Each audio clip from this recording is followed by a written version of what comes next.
Ngayong araw nga, tanghali na ako nagising. Anong oras na din kasi ako nakatulog, 3:00 na yata ng madaling araw. Hindi ko naman din alam kung bakit. Siguro paputol ko na lang yung wifi para wala nang pinag-i-scrollan. Pagkatapos nga, lumabas muna ako ng kwarto kasi hindi na ako naaarawan. Bali pagtingin ko nga dito sa may lamesa ay may mga pagkain na. Meron akong lulutuing gulay tapos meron ditong almusal. Pero yun nga, lalabas muna ako para magpaaraw ng konti saka muna ako kakain. Antok na antok pa nga ako dyan. Tignan nyo nga yung bunganga ko kasya isang kamao.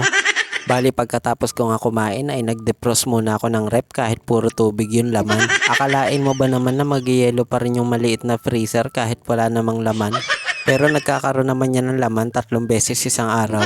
Ay mali, 3 beses pala isang buwan. Bali ering ang natitirang frozen na ham at saka yung mga natunaw na ice cream ay tinabi ko na nga lang muna para mahugasan ko itong tray. Simula nga nang mabili ko itong personal rep nung nakaraang taon na hindi ko pa nalilinisan at ngayon ko nga lang lilinisin dahil nakabidyo. Pinagkakuskus ko na nga ito ng mabuti para isang taon ulit bago ko ito linisan. Pagkatapos ko ang malinis ay isa-isa ko na ulit binalik yung mga natitira pang laman. Sayang naman kasi kung masisira lang. Kaya nang pagkasaksak ko ng ref ay chinek ko nga kung lumalamig at mabilis naman din talaga siyang lumamig. Mga ilang sandali nga lang ay tanghalian na namin na tinola ang ulam. Tapos napakabilis ng oras, merienda na agad. Kaya naman ang ginawa ko ay lumabas na lang ako para mabusog sa hangin. Due date nga pala kasi ng bill namin sa wifi kahapon at ngayon ko lang siya mababayaran kaya kailangan ko magpa-cash in. Tapos 4:30 nga ay magdi-deliver ako ng chili garlic kaya naman pagkabalik ko galing sa pagka-cash out ay kinuha ko na kagad yung toalya para maliligo na. Tinola kasi yung ulam namin kanina pero hindi ko alam bakit may naaamoy akong paksiw.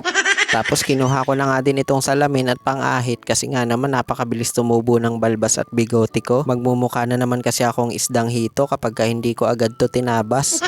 May alam ba kayong technique guys para hindi natubuan ng bigote at balbas? Pa-share naman. Kaya heto nga at samahan nyo na akong maligo. Ay mali, bawal pala yon. Baka nga ma-MTRCB ako.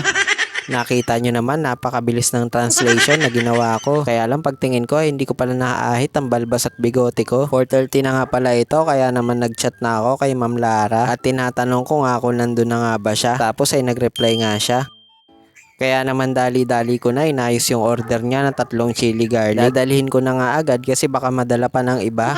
Kaya nga para secure ay dinoble ko na ang plastic. Sulit nga yung pagsayaw-sayaw ko dito kasi malalaman nyo sa dulo kung bakit. At eto nga naglalakad na ako kasi malapit lang naman to sa amin. Bale si Lara nga po pala ay classmate namin noong high school. Kaya naman nananawagan ako sa lahat ng classmate namin noong high school na bumili na kayo sa akin ng chili garlic.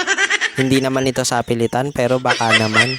Maya-maya nga lang ay nandito na ako sa harap ng bahay nila. Dito kasi yung pinaka-entrance. At eto na nga si Ma'am Lara. Napakaganda nga at napakabait niya. Siyempre pupurihin ko kasi naka-video.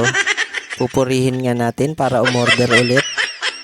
Pero eto na nga yung sinasabi ko sa inyo na sulit yung pagsayaw-sayaw ko kasi keep the change na daw yung 500 pesos. Kaya naman sobrang thank you po at hanggang dito na lang itong video natin na to. Thank you for watching.